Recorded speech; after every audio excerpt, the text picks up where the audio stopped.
Bienvenidos a El Amanecer Terrestre. En este podcast de entrevistas intentaremos entender toda la evolución del universo y el lugar de nuestra especie en él.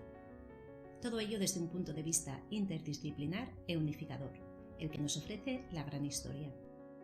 Soy Olga García Moreno, profesora e investigadora del Departamento de Geología en la Universidad de Oviedo, y cada 2 semanas estaré acompañada por especialistas que nos ofrecerán su manera de entender esta evolución cósmica desde sus propias disciplinas. Hola, hoy tenemos una entrevista muy curiosa con una curiosa pareja profesional con mucha curiosidad por la gran historia, porque curiosamente comparten con nosotros esta curiosa mirada al mundo que nos rodea, el pasado que lo explica y las conexiones que se crean. Desde su empresa curiosa, desarrollan proyectos educativos, exposiciones y un curioso universo de aprendizaje interdisciplinar con valores sostenibles y humanistas. Vamos, lo tienen todo para ser invitados en este podcast. María Santoyo es historiadora del arte, pero con eso no decimos absolutamente nada de ella. Su mirada fotográfica descubre el alma de las cosas y nos invita, con sus proyectos, a despertar la curiosidad infantil que nos mantiene vivos. Miguel Ángel Delgado es periodista, escritor, cuenta historias escritas y habladas, y ahora con María nos mantiene enganchados a la ciencia y a la cultura con mayúsculas, como si estuviéramos escuchando su voz hace 15.000 años alrededor de una hoguera al caer la noche después de un largo día en el bosque. De nuevo tenemos una conversación hoy a 3 bandas. Tengo 2 acompañantes en esta entrevista de hoy. Me acompañan desde Madrid María Santoyo y Miguel Ángel Delgado. Una peculiar pareja de la que espero vayamos a aprender muchas cosas hoy, sobre todo de esto que tanto nos apasiona, que es hacer estos cócteles de ciencia, arte, historia, humanidades.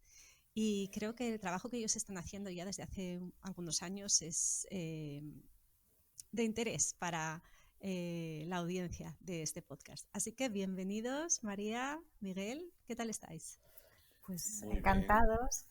Gracias, Sí. Olga, gracias por la iniciativa y felices de conversar contigo y saludamos a la audiencia, que esperemos que por lo menos sea la que sea, pero que esté interesada. Seguro que sí. Seguro que sí. ¿Qué os parece? Bueno, antes ya hice una pequeña presentación de vuestras carreras, pero ahora quiero una presentación de esta peculiar pareja de, de proyectos. Miguel y María, ¿cómo fue esta combinación de vuestras trayectorias para la realización de estos proyectos de los que nos vais a contar? Bueno, pues la verdad, Olga, que hay encuentros que marcan vidas, ¿no? Y normalmente los situamos siempre en un contexto romántico, pero es cierto que yo creo que hay determinados encuentros en la vida personal, profesional, que en un momento dado hace que los caminos se bifurquen y que vayan en una dirección que posiblemente no se habría producido si no se hubiese producido ese encuentro, ¿no? Y en este caso yo creo que el encuentro entre Miguel y yo fue de esos que te cambian la vida, literalmente. Y además estamos de aniversario, porque hace una década, yo no sé cómo se llama eso, bodas de plomo, bodas de... no sé qué metal se asocia con la década, pero hace... No lo sé. De Hace plomo no 10 es, años. desde luego. No. En ningún sentido. No, la verdad que no. Tendría que ser un metal, por lo menos semiprecioso, vamos a ponerlo ahí. Bien, No, bien. el caso es que nos conocimos en circunstancias profesionales. Yo en ese momento trabajaba en una empresa de gestión cultural que a su vez formaba parte de un grupo editorial, de una editorial dedicada al ensayo y al arte. Y bueno, mi puesto de trabajo era híbrido, generaba proyectos tanto expositivos como editoriales. Y la empresa, la editorial, editó el libro Yo y la energía, un libro de Miguel Ángel Delgado, que yo tal vez hayas comentado en la biografía, ¿no? Pero que es un libro muy importante, sobre todo en el habla hispana. Es uno de los primeros volúmenes que introducen a la figura de Tesla en el mercado hispanohablante desde una perspectiva rigurosa y que incluía un prólogo de Miguel Ángel. Fue Miguel Ángel el editor y el prologuista de esa autobiografía traducida al español, y lo editaba este grupo para el cual yo trabajaba. Leí el ensayo, leí el volumen, me quedé fascinada, por supuesto, con el personaje de Tesla, del cual había oído hablar, bueno, levemente, ¿no? Es una figura que aparece de vez en cuando en referencias cruzadas, ¿no? No siempre en el ámbito de la ciencia, sino también en el de la cultura, el arte, pero verdaderamente yo desconocía el alcance del personaje. Y gracias al prólogo de Miguel Ángel, que es un prólogo largo, ¿no? Era un prólogo Bueno, era casi... medio libro. De hecho, más que Eran un 100 páginas, prólogo. sí, efectivamente, era un Sí, ensayo, ¿no? Y muy bien estructurado. Y bueno, me fascinó el personaje, me encantó cómo se había planteado el texto y la introducción por parte de Miguel Ángel, a quien no conocía, y le pedí a la editora que nos presentara. Bueno, porque me pareció interesante y sin nada concreto en la cabeza, ¿no? Pero con vistas a poder desarrollar un proyecto que trascendiese el libro. Así que nada, nos puso en contacto y quedamos para desayunar y te dejo a ti lo que sigue, Miguel, porque desde entonces ha sí, llovido. sí, fue la verdad. Yo quedé sobre todo muy, muy sorprendido porque yo siempre había pensado, yo soy periodista y sobre todo me había dedicado a la prensa escrita y escritor, es decir, aunque hago colaboraciones de radio, también me muevo por otros campos, en realidad es la palabra escrita, digamos, donde me he formado y de repente, al conocer a María, empezó a hablarme de posibilidades de cosas que se podían hacer, que como ella bien dice, en aquel momento no estaban, todavía no se sabía muy bien qué era, pero que sí un audiovisual, que sí, creo que era, ¿no, María? Creo que en Sí, un primer empezamos con momento era un audiovisual y luego durante el tiempo buscando qué hacer acabó convirtiéndose en el proyecto de la exposición que luego se inauguraría en la Fundación Telefónica 3 años más tarde, pero que fue para mí todo un viaje alucinante de repente pensar de manera espacial, también a través de ella. Luego conocí a todo el equipo con el que hemos trabajado y fue el comienzo de un viaje alucinante en el que de repente fue inaugurar Tesla y plantearnos una de Verne y proyectos cada cual más loco, pero que salían adelante, además salían adelante con éxito, luego empezaban también a interesarse en otros países por tenerlos, no sé. Es un viaje realmente increíble. Yo puedo decir que una de las mejores cosas que me ha pasado en mi vida ha sido encontrarme con María, o sea, las cosas como son. Y lo sorprendente es que todo ocurrió en un momento muy, muy concreto, incluso a nivel personal. Yo justo acababa de perder el trabajo que tenía desde hacía años y estaba viendo qué hacer con mi vida y vamos, vaya si se encarriló otra vez la vida. Fue una cosa realmente, Sí. me gusta decir emocionante incluso, y aquí seguimos, de hecho. Sí, son 10 años y, bueno, muchos proyectos en nuestro haber. La verdad que ese fue el primero de muchos, es decir, que ha sido una década donde año tras año hemos desarrollado tanto exposiciones como proyectos de otra índole, educativos, por lo general, a veces por encargo, a veces propios, ¿no? Y hace un año, junto con el equipo con el que desarrollamos estos proyectos, hemos formado una empresa, es decir, que ahora somos socios además de todo. Pero bueno, la verdad que somos colaboradores, amigos, socios, muy bien avenidos. Ha sido una colaboración estupenda tanto con Miguel como con el resto del equipo y como te digo, bueno, de estos encuentros que felices, ¿no? Y que bueno, seguimos ahí en la brecha, viendo a ver qué nos depara, porque es un mundo muy cambiante el de la cultura, ¿no? Y el de la divulgación Sí, cultural y Sí, científica, y estamos intentando, pues bueno, sí, subirnos pero a los lomos de lo que pueda ser, ¿no? estoy viendo un poco, conociendo vuestra trayectoria y la de vuestros proyectos, que tenéis una buena capacidad de adaptación y quizás sea por esa amplitud de miras que siempre tenéis en los proyectos que planteáis y de los que, si queréis, empezamos a hablar ahora un poquito. Porque, bueno, el otro día ya lo hablábamos cuando preparábamos esta entrevista. Yo creo que vuestros proyectos, vuestras ideas para desarrollar luego en distintos formatos, ahora a través de esta empresa que habéis formado, de la que luego pondré las notas en el episodio para que todo el mundo pueda consultar esa magnífica web, de curiosa web.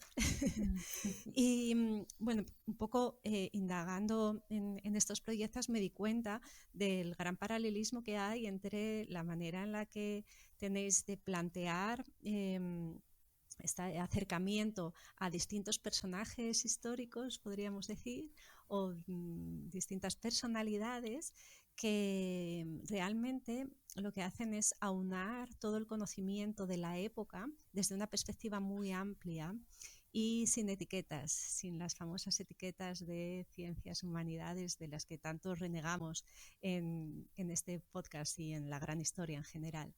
Entonces, como habéis mencionado, el libro sobre Tesla y el proyecto que vino después con la exposición, si queréis, continuamos por ahí para después analizar qué parecido puede tener esa aproximación que tenéis vosotros a estos personajes con la manera que nosotros tenemos de trabajar en gran historia, que llamamos las Little Big Histories, o las pequeñas grandes historias, de las que hemos acabado ahora mismo de publicar un ejemplo con nuestra pequeña gran historia del Nalón. Nosotros hasta ahora solamente cogemos objetos, ideas, no personas, pero bueno, quizá podamos empezar a pensar en hacer algo juntos a ese respecto. Contadme. Estaríamos encantados.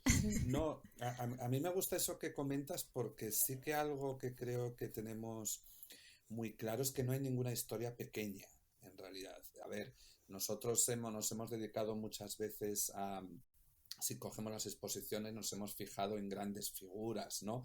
Pero nunca de una manera, yo creo que es la evidente o la que se puede esperar o la canónica. De hecho, los personajes son más bien la excusa para abordar temas que además ni siquiera para María ni para mí son historia, en el sentido de el recuento de algo pasado que ocurrió, que bueno, que puede ser más o menos interesante y que no tiene ningún interés. No, son cosas que lo que nos damos cuenta nosotros, lo que nos mueve, y es lo que también los visitantes tienen, es que están hablando de cosas verdaderamente actuales. Es decir, esos personajes ya se enfrentaron. Nosotros nos creemos que esta época es única, es adánica, lo que ocurrió, lo que nos está pasando ahora no ha pasado nunca, y las raíces, sobre todo nosotros que nos movemos especialmente en torno desde mediados del 19, las primeras décadas del 20, es donde nos hemos movido mucho con nuestros personajes. Muchas de las cosas que suceden ahora ya sucedieron, y además podemos poner el foco, y es lo que me encanta esa relación que haces con lo de la gran historia, la del Nalón, es que pongas donde pongas el foco, incluso en la historia que aparentemente es más pequeña y de la comunidad más pequeña y que parece que es algo local, si lo abordas convenientemente, siempre encuentras un hilo para hacerlo universal, y eso lo hemos comprobado una y otra vez que funciona. Nosotros además partimos de un precepto que al principio era instintivo, pero que finalmente sí que se convirtió en una metodología más concreta, por el cual huimos de la perspectiva canónica, tanto desde el punto de vista expográfico como historiográfico, que es la cronología. Es decir, nosotros somos anticronológicos, ¿no? Primero porque, de alguna manera, la cronología es una construcción cultural muy, muy árida y muy, en el fondo, que no significa nada en un momento dado. Siempre es artificial su adquisición, porque ni siquiera en nuestra cotidiana, ni siquiera en nuestra biografía, tenemos una aproximación cronológica a los hechos. De alguna manera, si uno piensa en sí mismo, ¿no? Pues en el fondo somos espacio y vínculo.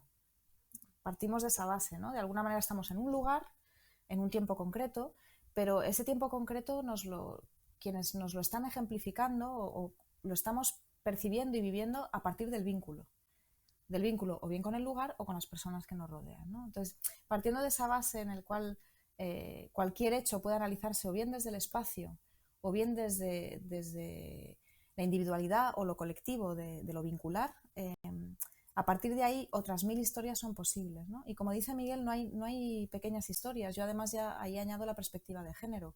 Las historias llamadas mínimas o la historia íntima, llámese X, pero ahí es donde se han visto relegados pues todas las comunidades, sexos y que han estado en la periferia de lo canónico hasta hoy, y que ahora conviene alumbrar, porque probablemente nos den no solo una perspectiva más certera sobre los acontecimientos, sino en el fondo mucho más rica y posiblemente mucho más atractiva para cualquiera que quiera acceder a la historia. Es decir, que hay una desconexión, sobre todo de la gente joven, ¿no?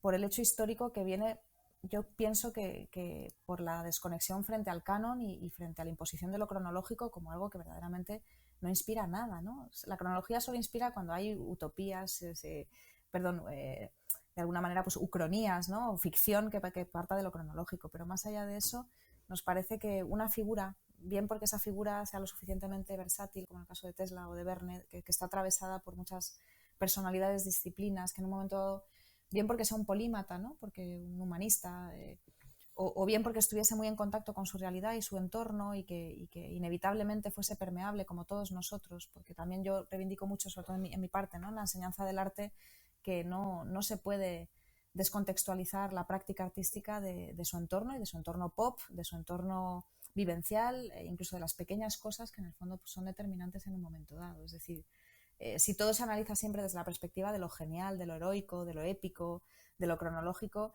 lo que estamos es generando una inmensa ficción muy patriarcal sobre las cosas, ¿no?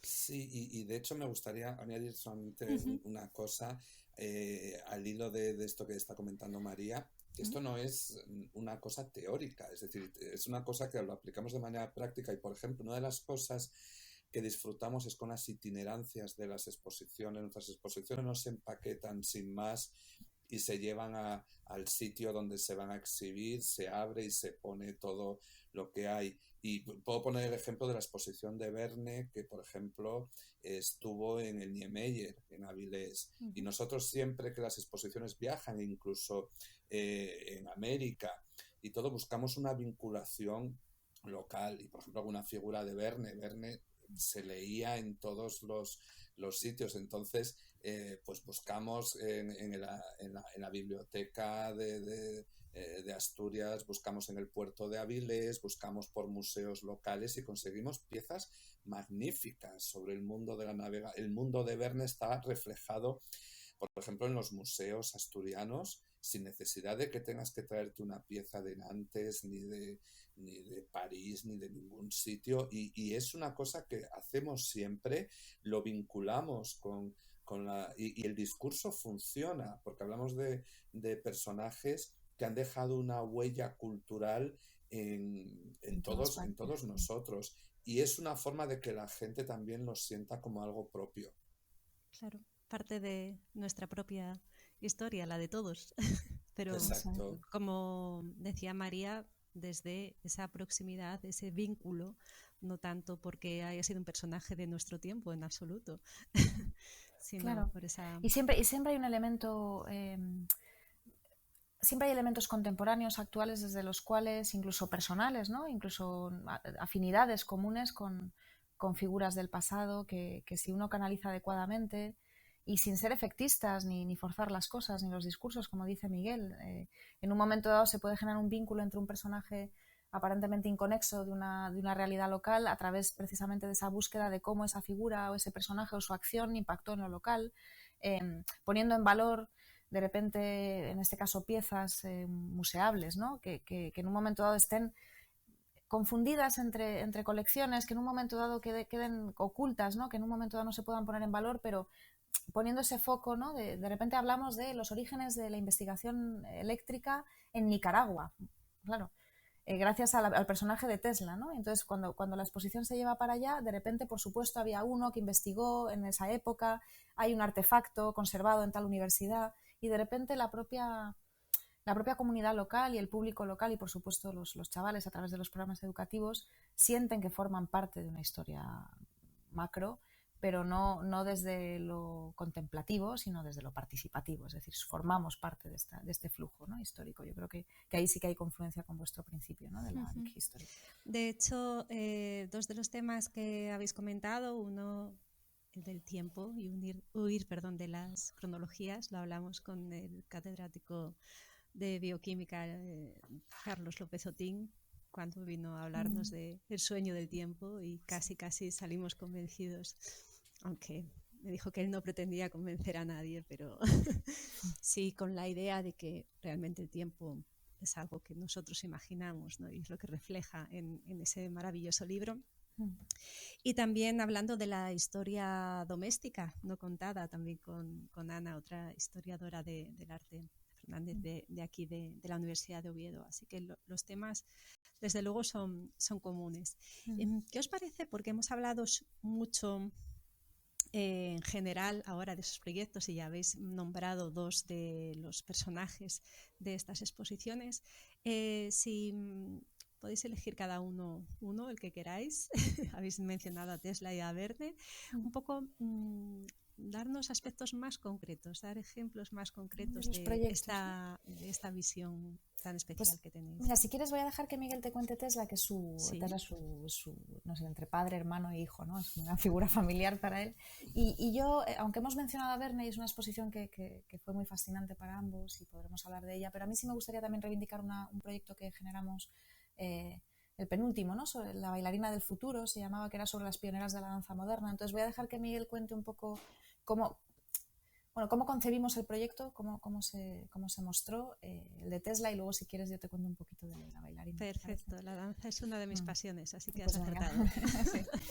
Sí, bueno, he de decir que en realidad, aunque Tesla es a quien he dedicado más tiempo y es un personaje que me ha dado muchísimo, y como personaje a mí me interesa, simboliza en gran parte todas las cosas que me interesan. He de decir que como exposición, personalmente la que más cercana siento es la de Verne, porque fue una locura auténtica, porque fue recuperar la idea del gabinete de curiosidades, y no sé cómo fuimos capaces de montar aquello en un año, porque fue un viaje increíble. Pero centrándonos en Tesla, que sí que es muy simbólico, nosotros lo que teníamos claro es que, claro, ahora Tesla ya es más conocido, pero hace 10 años era un personaje realmente bastante poco conocido. De hecho, cuando apareció el libro, y luego todavía 3 años después, cuando inauguramos la exposición, que además fue una gran apuesta por parte de la Fundación Telefónica, era un personaje que le tenías mucho que explicar a la gente quién era.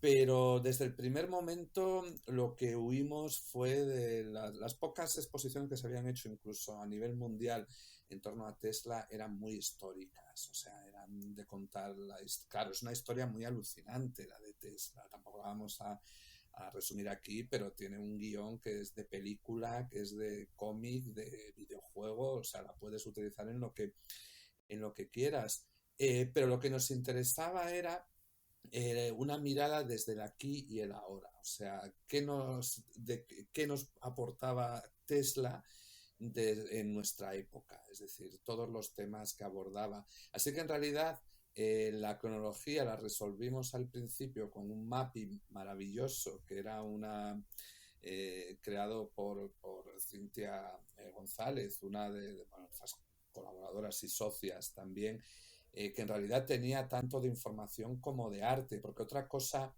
que tienen nuestras exposiciones no son unas exposiciones atiborradas de datos en las que te tienes que leer todo lo que hay, y nosotros planteamos preguntas muchas veces, y de hecho lo que pretendemos es que la gente ponga en cuestión las verdades que cree tener aprendidas. Entonces lo que hacemos es que él mismo, nuestras exposiciones son un poco de exploración. Tú entras en ese terreno, vas pasando por los distintos ámbitos y te vas encontrando con cosas que además procuramos que sean estimulantes, que nunca sean las cosas que esperes, pero sin caer tampoco en una espectacularidad hueca, y con la interacción justa, porque María y yo no creemos nada en las interacciones, pero las instituciones que suelen acoger las exposiciones suelen querer las cosas interactivas, y entonces ¿a qué te refieres con esas cosas que nos vamos encontrando cuando pasamos una mezcla ¿son textos, entre son vídeos? Exacto, te encuentras fundido piezas originales, incluso del propio Tesla. Contamos con la colaboración del Museo Nikola Tesla de Belgrado, y todo eso lo combinamos. Para empezar, el propio diseño de la exposición era un diseño que en el 2014 todavía no era tan frecuente, pensado de forma totalmente sostenible. La exposición se desmontaba estaba hecha en cartón. Y en las estructuras en piezas reciclables, tomando esa idea de Tesla, que Tesla fue un pionero de la necesidad de buscar fuentes de energía que no fueran fósiles. Eso ya lo escribió en 1901. Entonces, a partir de la propia estructura, luego combinábamos piezas históricas que en un museo veremos en vitrinas, aquí estaban en vitrinas, pero iba combinado con, como digo, con videomapping, con proyecciones, con creaciones audiovisuales, con de repente un muro de cosas pop que podías tener una novela de Paul Auster y un meme de los que había ya por entonces en internet en torno a Tesla. Es decir, todo está pensado como una unidad en la que no hay una jerarquía. No es por desviarme, pero por ejemplo, la exposición que tenemos ahora mismo en Telefónica, la del color, lo hemos llevado al máximo. Te puedes encontrar un Klein y al lado un cómic de la Marvel, por ponerte un ejemplo. Pues nosotros buscamos, porque esa es la forma de romper la cronología, de sacar al personaje de ese bloque de hielo en el que se ha conservado para que la gente lo admire, pero que está ahí, y es la forma en la que le damos vida, y creemos muchísimo en las posibilidades que ofrece la tecnología, siempre combinado también con también los recursos tradicionales. No quiere decir que seamos como tanta gente. Por ejemplo, nos parecen horrorosos estas exposiciones que se supone que vas a ver a Goya y lo que son reproducciones que te metes en el cuadro de Goya y de todo esto. No, particularmente hago un no nos apunte gusta porque mucho. hago un apunte porque Miguel dice que no nos gusta la interacción y no es eso. Lo que no nos gusta es la inacción.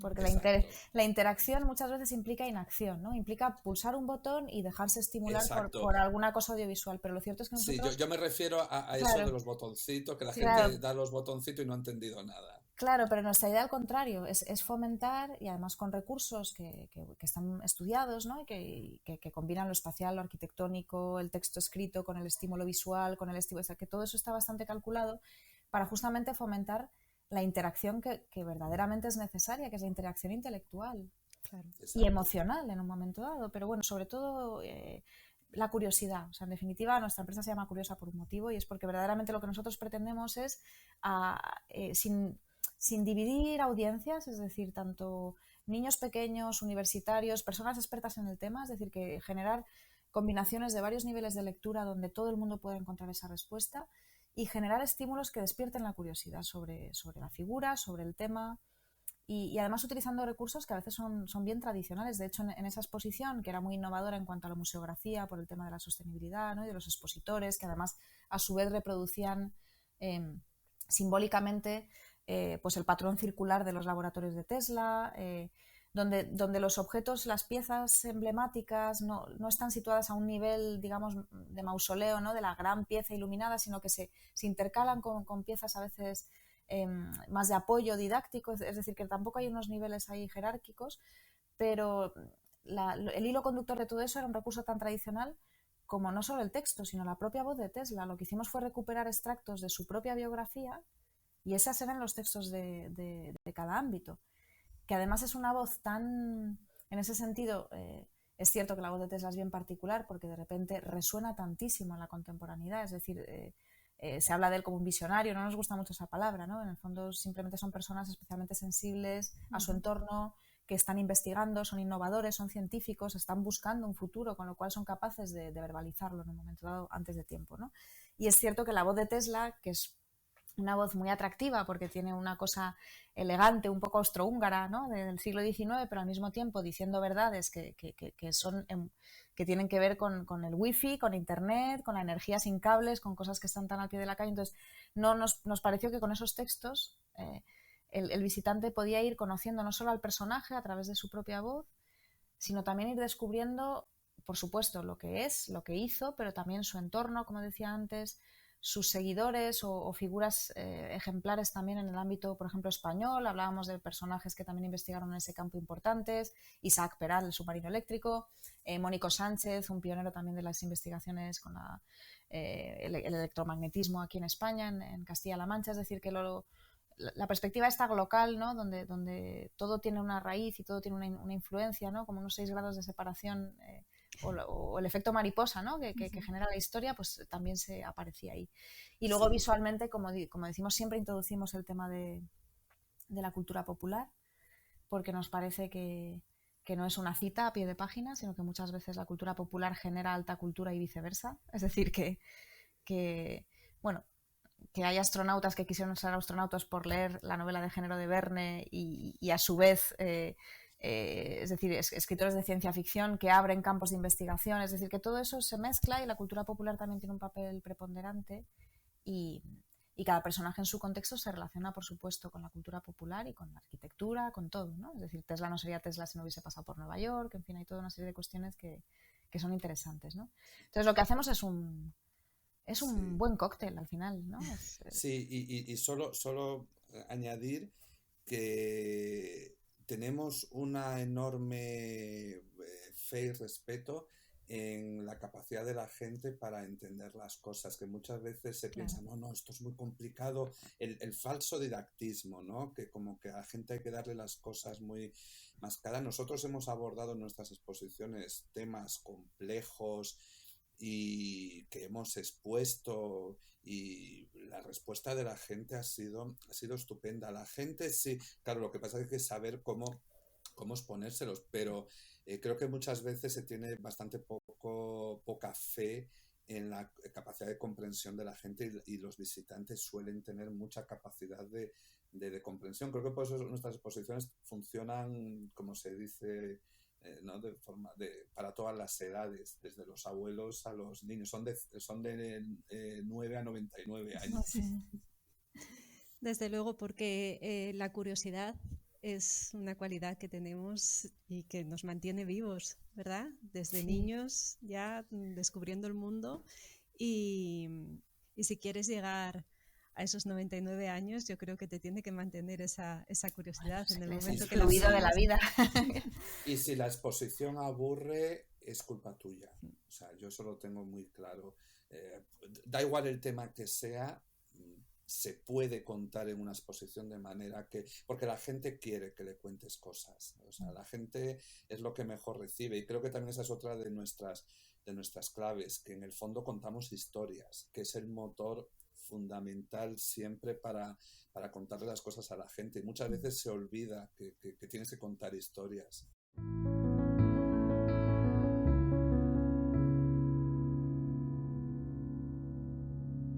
Y ahora tenéis en marcha, ¿no? Otro, bueno, pues en paralelo, un ciclo y una exposición, también alojados en la Fundación Telefónica. Muy interesante, muy gran historia también, mezclando ciencias y humanidades, todo junto. ¿Quién de los dos me cuenta un poquito? O uno cada cosa, lo que queráis. Bueno, pues cuento yo la exposición, si os parece. Y además porque también tiene como todo, tiene su razón de ser, porque sí hemos ido comentando un poco las exposiciones que hemos ido haciendo, pero algo que tenía nunca, como decimos, era la perspectiva histórica, ni eran los personajes en sí lo que nos interesaba. Los personajes eran una excusa para abordar conceptos, para abordar épocas, etcétera. Pero es la verdad que cuanto más íbamos avanzando, digamos que lo que iba aumentando todavía más eran los conceptos, y ya por ejemplo en la de las pioneras de la danza, en la bailarina del futuro, aunque evidentemente estaban presentes ellas, como bien dice María, allá abordábamos el tema de la belleza, es decir, nos estábamos metiendo en cosas casi, iba a decir filosóficas, pero bueno, desde luego inmateriales. Y para el siguiente proyecto, de hecho, ya nos planteamos directamente prescindir de los personajes, prescindir de esa percha, ir directamente a los conceptos. Y en su momento pues propusimos varias ideas a Telefónica de conceptos, y uno de ellos era el color, precisamente. Y lo aceptaron, nos pusimos a trabajar con ello. Ha sido la más complicada aparte de porque era un cambio no en la forma en cómo lo contamos, pero sí la investigación, todo había que planteárselo de otra manera, cosa que para nosotros no es un problema, porque si algo nos encantan son los retos, pero evidentemente coincidió ya con la pandemia, con todos los problemas derivados, entonces ha sido también toda una experiencia y tengo que decir que estamos especialmente felices de que esta exposición se haya inaugurado, que además está funcionando muy bien. Y ahí lo que hacemos además es ya desplegar totalmente nuestra perspectiva y nuestra forma de hacer las cosas, tanto nosotros como todo el equipo, porque lo que planteamos es el color, algo que en principio la mayor parte de la gente conoce y tiene como muy asumido y no tiene mayor misterio, pero sin embargo es algo que se puede abordar desde muchas perspectivas y sobre todo, incluso enlazando con lo que comentabas antes, tiene mucho de construcción mental, construcción cultural, hay una realidad física, es decir, nos pareció maravilloso porque ofrece la posibilidad de combinar perspectivas científicas con artísticas, con culturales, también nos permite crear experiencias también estéticas y sensoriales. Así que la verdad es que ha sido un viaje en el que hemos llevado, es una exposición muy nuestra, tiene la huella de todo lo que comentábamos antes, se puede aplicar aquí, pero sobre todo es una exposición en la que creemos que es en la que el visitante sale con más preguntas todavía que con las que entró, pero eso no dicho en el sentido de, pues vaya, aquí no me cuentan nada, al contrario, le abrimos tantas vías de reflexión del color, tanto desde la perspectiva pues no sé, de los textiles, de la tecnología, de la emotividad del color, cómo nos influye, cómo experimentamos el color y sobre todo a partir de dos líneas principales que son las que recorren toda la exposición. Una que es Newton, que es la explicación científica, física de la luz, del color, y la otra es Goethe, que aunque tiene una explicación que no es científica, abre la vía a la experiencia subjetiva del color y con toda la influencia que tiene en el arte y en tantas formas de experimentar el color, también es cierta a su manera y es una cosa que nos deslumbró, es decir, era que teníamos dos discursos, el científico y el otro menos científico, por decirlo, y los dos a su manera son ciertos y la posibilidad de combinar los dos nos parecía una oportunidad que no podíamos dejar escapar y eso es lo que hemos hecho en esta exposición, no en vano, por eso se llama color, el conocimiento de lo invisible, que puede sonar casi a un jeroglífico, pero que está muy bien explicado, o sea, yo creo que se entiende muy bien cuando la gente ve la exposición. Pues me encantaría visitarla con mis hijos. Os voy a contar una anécdota hoy a la hora de comer. Hemos tenido una discusión, mi hija Inés salió del instituto hablando con su amiga de qué color eran las matemáticas. Y no se ponían de acuerdo, para ella eran claramente azules y para su amiga las matemáticas eran rojas de toda la vida. Pues de la que bajaban hacia la casa hicieron una encuesta así, espontánea, a la gente con la que se cruzaban preguntando de qué color eran las matemáticas y ganó el azul. Ganó el azul. Una gran mayoría yo era de rojo. Yo hubiese votado rojo. Hubieses votado rojo. Muy, sí. muy curioso. Y entonces cuando me lo estaba contando, digo, no os vais a creer a quién voy a entrevistar esta tarde. Pues, y les tengo que llevar.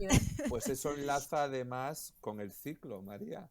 Claro, sí, justamente, mira, nosotros al hilo, bueno, como te hemos comentado antes, nosotros hemos trabajado siempre de manera independiente, es decir, que somos un equipo que llevamos colaborando muchos años juntos, pero de manera, cada uno como profesional independiente, pero en colaboración.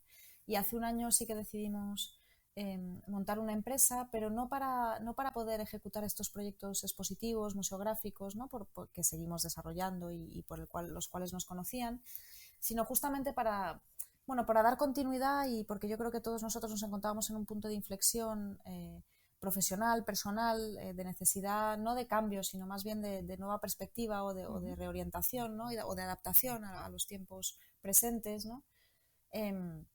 Y sobre todo partiendo de una base que yo creo que se ha ido comprobando precisamente por la oportunidad que hemos tenido de organizar tantos proyectos que a su vez han tenido actividades paralelas, actividades educativas. Nosotros somos firmes defensores de la divulgación rigurosa y de la divulgación no de la gamificación ni de las experiencias así vacuas, ¿no? tecnológicas per se, sino de la divulgación como una necesidad de transmitir el conocimiento, conocimientos muy complejos, conocimientos muy especializados, pero también conocimientos generales a todo tipo de audiencias. Creemos que es algo que es fundamental, que forma parte del entramado educativo y que tiene que coexistir, ¿no? con la educación reglada y con otros ámbitos de aprendizaje. Entonces, nosotros somos firmes defensores de nuestra condición de divulgadores, pero al mismo tiempo en el equipo y nosotros mismos, bueno, yo soy docente, dirijo un máster en una escuela de fotografía.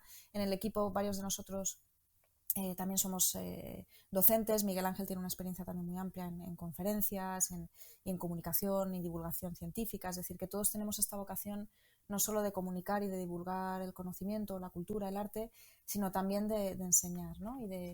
Y además, no solo de enseñar, sino también de recibir por parte de las jóvenes generaciones. Para mí es fundamental estar en contacto con la gente joven, con la joven creación, en este caso, ¿no? En el ámbito creativo.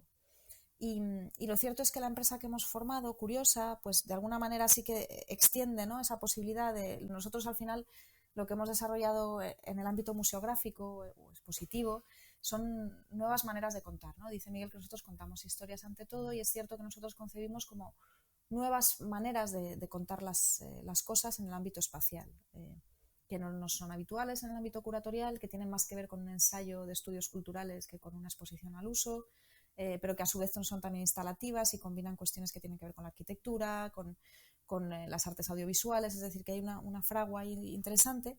Y nos interesaba como extender esa capacidad que tenemos de generar, y porque nos gustan los retos y nos gusta siempre como que nuestro trabajo cambie, ¿no? Y buscando nuevas maneras de afrontarlo, nos interesaba como nuevas maneras de contar las historias que nos interesan y que nos parecen relevantes, que nos permiten conocernos mejor. Nos interesa mucho el periodo de la modernidad, pero con una vocación claramente educativa, es decir, además en principio educativa orientada sobre todo a chicos, ¿no? a bachilleres, etcétera, pero también educativa en una concepción más amplia, incluso educativa en el ámbito corporativo, y generando proyectos que ya no tienen un espacio físico, sino que tienen un espacio eminentemente virtual, es decir, proyectos que tengan una base digital.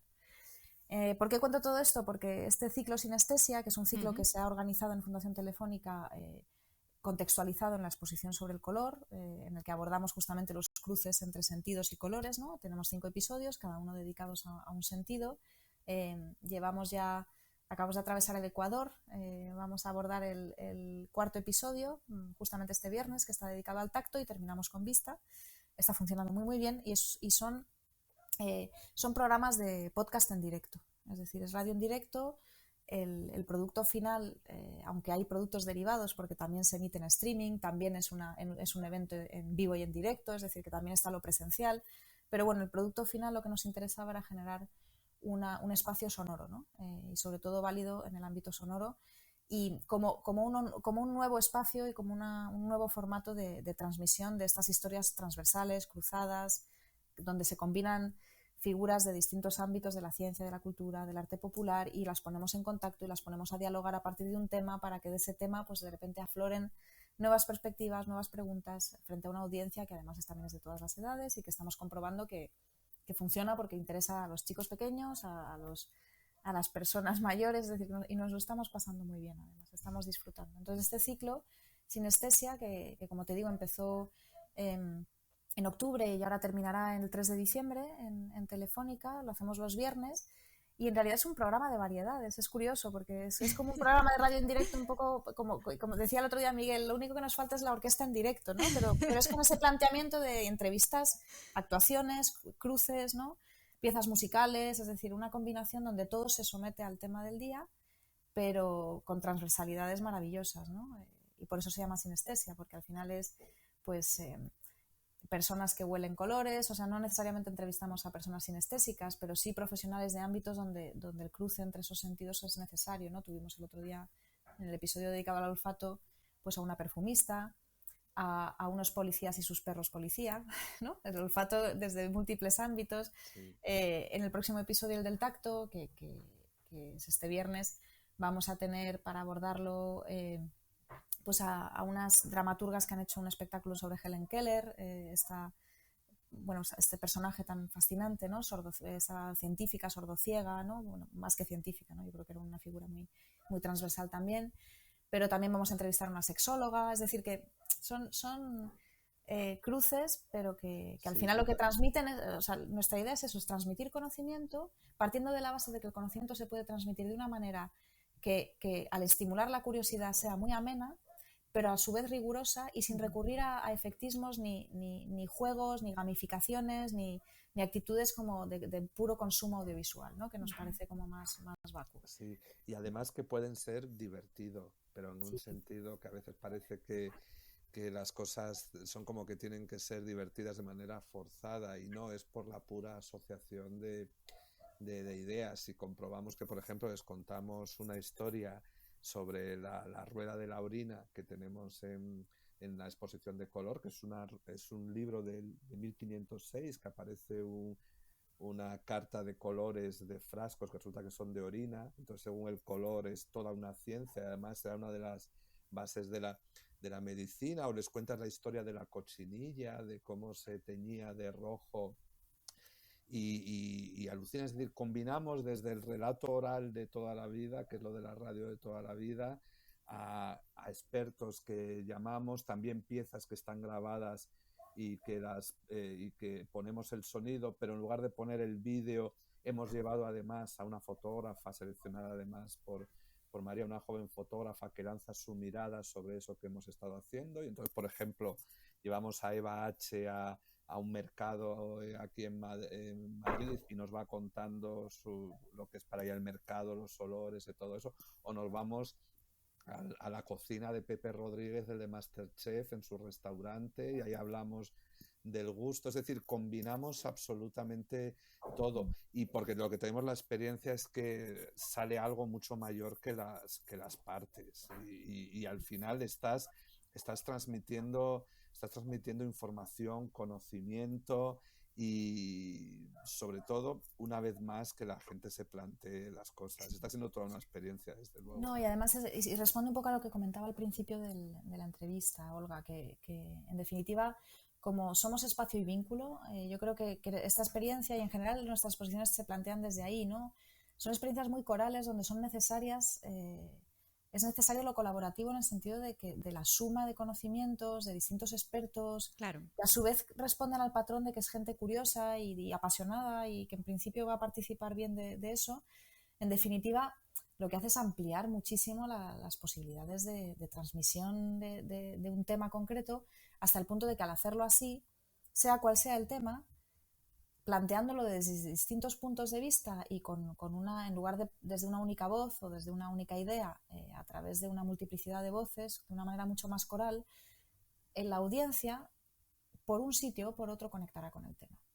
O sea, si tú abordas la ciencia, es decir, yo además, por ejemplo, que yo soy historiadora, soy de humanidades, y que para mí la ciencia siempre ha sido, bueno, son cuestiones complejas, ¿no? Y de alguna manera, por desgracia, no hay una cultura general aplicada a la ciencia. En ese sentido, yo siempre he sentido como que tenemos mucho que aprender, que hay mucha incultura relativa a la ciencia, que cada vez es más complejo acceder a las ideas científicas, porque la ciencia está en constante evolución. Y bueno, yo la verdad que gracias a la manera que... Bueno, además tengo que decir que gracias a la lectura del libro de Miguel, de repente me interesé por algo como el electromagnetismo en la vida. Me hubiese planteado el interés por el electromagnetismo, pero claro, llevándolo ya a mi terreno, es decir, ¿en qué medida la torre de Wardenclyffe de Tesla tiene que ver con los rascacielos de la primera época de modernidad arquitectónica de Nueva York?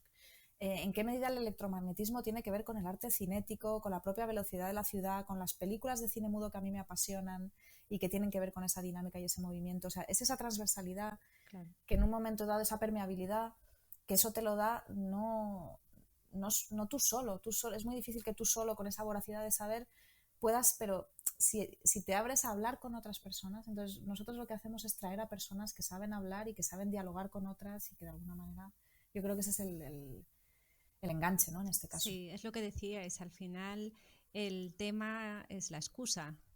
Puede ser el color, puede ser un personaje. No, es más, podríamos tirar, o sea, algún día llegaremos a hacer algo que sea tira unos dados, ¿no? Como estos juegos que te salen unos dados y que cruzas dos cosas, ¿no? ¿Y qué tiene que ver el papel con yo qué sé, con la China imperial? Dices, o qué tiene que ver... Los 6 grados de separación. Totalmente, ¿no? Eso nos encanta, o sea, siempre va a haber una... Casi todo está vinculado, ¿no? Somos una inmensa red, entonces, con un pensamiento mucho más basado en la sincronicidad, en la temporalidad no lineal, en lo, bueno, de alguna manera en lo radial, ¿no? Que en el fondo también el conocimiento ahora mismo, el acceso al conocimiento de las jóvenes generaciones es así, no se hace de manera lineal.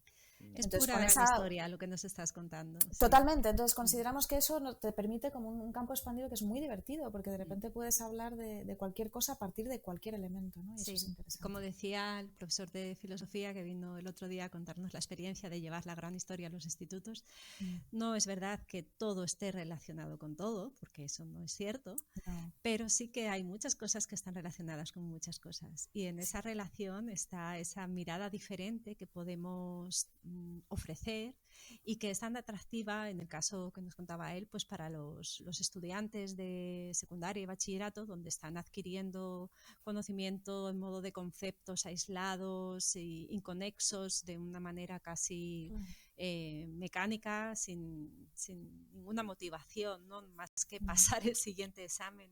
Claro. Y cómo esta nueva mirada les ofrece una nueva motivación para poder buscar esas conexiones y así tener sentido detrás de todos esos conceptos. Yo creo que es una fórmula que es inspiradora.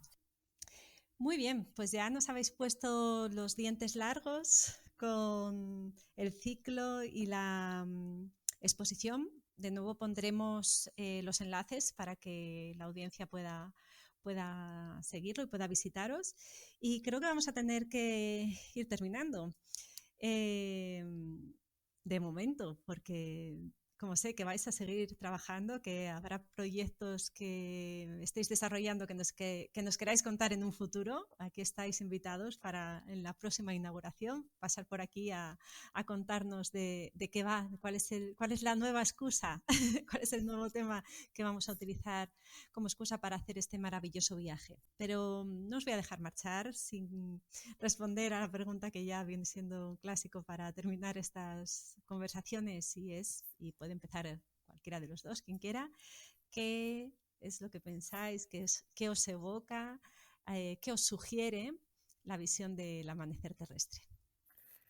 Pues voy a empezar yo, aparte de las cosas no evidentes, todo lo que porque siempre se ha dicho que esa foto, por ejemplo, marcó el inicio de la conciencia ecológica moderna y todo eso, al ver a la Tierra flotando en el espacio, algo tan frágil, pero sí que además yo creo que enlaza con lo que hemos estado hablando. Para mí es también el símbolo de la necesidad de cambiar la perspectiva para mirar las cosas, para enfocar las cosas y para comprenderlas. Es decir, a mí me fascina un poco que en cierta forma fuimos a la Luna para ver la Tierra desde allí, como si con los pies sobre la Tierra fuéramos incapaces de verla y necesitáramos hacer esa proeza tecnológica para poder verla. Yo creo, lo que me evoca para mí es ese símbolo, esa necesidad de incluso lo que tienes más cercano, buscar siempre otra perspectiva para verlo, y probablemente sientas el escalofrío del descubrimiento cuando es algo que quizá hayas tenido delante de tus narices a lo largo de tu vida y nunca le has dado la menor importancia. Fantástico. Sí. María, ¿quieres la verdad que sí, es curioso porque un poco va en la misma línea que menciona Miguel, ¿no? Yo creo que es una fotografía muy icónica, ¿no? Desde ese punto de vista también, en el fondo, significa una vuelta a una conciencia sobre nuestra dimensión real en el espacio, ¿no? Bueno, pues nuestra dimensión tanto física como temporal, ¿no? Y como que ofrece una visión más amplia, pero al mismo tiempo una visión de nuestra verdadera significación, ¿no? Entonces, ahí sí que entiendo que sea una imagen donde de repente nos vemos como formar parte de un todo mucho menos antropocéntrico, ¿no? Es decir, que yo creo que esa es una imagen importante, y desde ese punto de vista también lo que simboliza, como dice Miguel, que si no somos el centro de todas las cosas, también hay que reflexionar sobre ese antropocentrismo, sobre qué valores culturales se ha anclado, ¿no? Y ahí ya hablo de los otros rincones de la sociedad, la periferia, ¿no? Y desde esa necesidad de multiplicar los puntos de vista o bueno, hacer picados contra picados, ¿no? Una visión mucho más panóptica de la realidad de las cosas. Pero sí es cierto que para mí, además lo conecto con algo que le digo siempre a mis alumnos, ¿no? Que muchas veces el bosque no les deja ver el árbol, ¿no? Que ellos tienen a veces, o al revés, es decir, que en ocasiones tienen una idea muy concentrada, muy concreta, ¿no? Y eso les impide poner esa idea en contacto con lo universal y con el otro, ¿no? Y con el público, que a veces sucede así, ¿no? Y más en esta era que está muy enfocada a lo individual, ¿no? Y al desarrollo individual, o al revés, o de repente una visión tan dispersa, ¿no? tan amazónica, que de repente les impide considerar cuál es su verdadera voz, ¿no? Entonces siempre está esa perspectiva del universal a lo unívoco, ¿no? Que yo creo que es interesante y que esa foto puede también representar. Pero bueno, desde un punto de vista ya más poético o metafórico, llámalo X, a mí me gustaría pensar que todos los amaneceres son terrestres, ¿no? Que de repente, claro, es decir, que en un momento dado nos diéramos cuenta de que cada día que pasa estamos en un lugar que conviene cuidar, en un entorno, y en ese sentido volcarlo más al cuidado del hábitat que tenemos, ¿no? Y que no es necesario, como dice Miguel, ir tan lejos para ser conscientes de su belleza, ¿no? Pues yo estoy segura que todos aquellos que pasen por vuestras exposiciones, ciclos y vean vuestros proyectos en general van a tener ese mismo efecto, porque ofrece esas mismas posibilidades vuestro trabajo. Muchísimas gracias. No, gracias Nos a vemos ti. pronto. Ha sido un verdadero placer conversar contigo, y enhorabuena por el proyecto. La verdad que en cuanto entraste en comunicación conmigo empecé a escuchar los podcasts y ahora ya soy usuaria. No, la verdad que es estupenda la iniciativa, y bueno, gracias por contar con nosotros. Un placer. Sí. Muchas gracias. Hasta la próxima. Pues hasta pronto. Sí, hasta pronto. Adiós. Sí. Muchas gracias. Hasta la próxima. A ti, hasta pronto.